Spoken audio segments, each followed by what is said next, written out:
Good morning, Rude Pundit. Hello. You know what I love about that Biden clip is that there's no, talking about how it's the greatest economy in the world that I gave you. There's no how the virus is disappearing.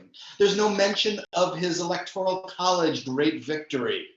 Yeah. How dare he? How dare he put everyone ahead of himself? Yeah, no, exactly. But you're absolutely right about the filibuster. And Travis, can you find those numbers? It was a tweet I sent you about the polling. But it's on all of these issues, Rude. And you're right. Like, pass it all. Make Republicans run on taking it away from everybody in 2 years. But Americans agree with us on pretty much every issue. You said you tweeted too. You said I've said for years Democrats need to change the narrative and the GD lie that an idea is only good if at least one Republican agrees to it. Consensus among Democrats should be enough because we represent far more Americans and they're with us on every single issue pretty much. At 60% or more. I mean, just recent polling is 60% or more. And as I can't remember who tweeted it, it's like we don't have a problem with the Democrats. We have a democracy problem. That those views aren't the ones that are carrying throughout the federal government. Right. And you said it, Trump voters 2017 to 2020, F your feelings, lib cucks. Trump voters 2021, why are Democrats so divisive? I mean, and your piece was great. It's like unity is another word for clean up the effing mess that Republicans made again. Yeah. Right? Yeah. And Republicans should be on board with it. I want Republicans to say, you're right. We screwed up. And, we're willing to work with you. That's what normal human beings would do when something as horrible as January 6th happened. They would say, all right, what can we do? I mean, it's stunning to me. And Josh Hawley's New York Post editorial today, where he is saying, we got to stop this cancel culture. We got to let people say, and not one time in there does he mention that his words helped inspire the insurrection. He just completely omits that.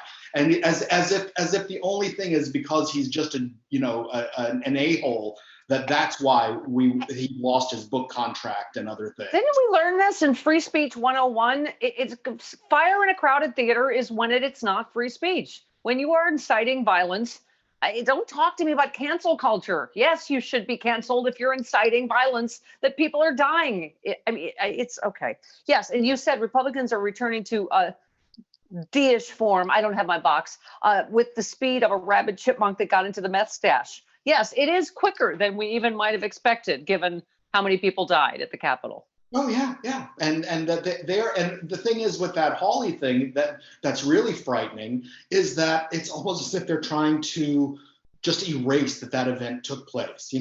Let's not have a trial for the impeachment. Let's just move on. Do not do anything. Do not sanction me in any way for what I said. Do not force me to take any kind of responsibility. Yeah. Well, and as you remind us, you said they're Republicans, and Republicans are always and forever mother effers, and effing mothers is just what mother effers do. It's in the word. It helpfully. Yeah. It describes them and it describes what they're doing. Now, you said Rand Paul, who always looks like he just finished having his dog lick peanut butter off his, decried Biden's speech because much of it is thinly veiled innuendo calling us white supremacists, which Biden didn't say, but obviously, Rand Paul is a white supremacist. So that's, yes. And you said unity is not singing Kumbaya around the campfire. It's just not being a D while cleaning up the effing mess that the GOP made and asking, do you want to help out with this? Grab an effing broom or sit the F down. I mean, it's I thought Jen Psaki said it wonderfully last week, right? When she said, I don't think that's a partisan thing that doesn't everyone want their kids get back to school? Doesn't everyone want unemployment benefit? Like, how are they in the first place ever trying to spin these things as partisan? Yeah. Us all trying to clean up this effing mess and get our kids back to school and get the economy righted and get jobs back and stay afloat until you can get a job. I mean, isn't that? It reminds me of the way they're wielding the word unity. Is I'm sure you've gotten this where you say something nasty about a Republican and they're like, oh, what happened to the tolerant liberals?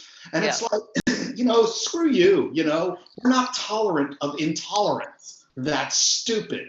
So, you know, oh, where's the unity? Why aren't you giving us everything we want? Is just idiotic. And that's where, yeah, and they keep moving the goalposts. Today, the Washington Post mentioned something about how Biden called for unity in Congress. No, he didn't. Biden never said anything about unity in Congress. Biden just said, let's lower the temperature. Let's unify around let's unify around facts. For one thing, can we just have a basis to have a discussion? And then let's unify around ideas to try to fix it. You know, and because you complete me, I'm the same as you. You ended your piece. You said, as someone who was opposed to Biden during the Democratic primaries, I was Elizabeth Warren. You said, I've now reached a point where I'm glad it's him in the Oval Office. The man has been there and seen it all. He's negotiated with Republicans when they did so in good faith, and when they did so in bad faith. It's entirely possible Biden has reached the doesn't give a single F age, at the point where he really means unity is with us or death to your party. Yeah, I mean, the fact that he fired all those like 3 Trump people right in the that's right in the door. I mean, the fact that he's a nice, decent guy, I think you're right, doesn't preclude that he's going to kick some ass as well, you know, and get some things done. And he's also somebody that's like, no, if I say that we're going to do something, that's what we're going to do. You know, he's not going to let people make policy on the fly like Trump did. Like, I mean, you know, that there was just simply no rhyme or reason to what Trump was doing, except what is the cruelest thing. Sorry, I was trying to think of an FCC compliant word that you could do. Yeah.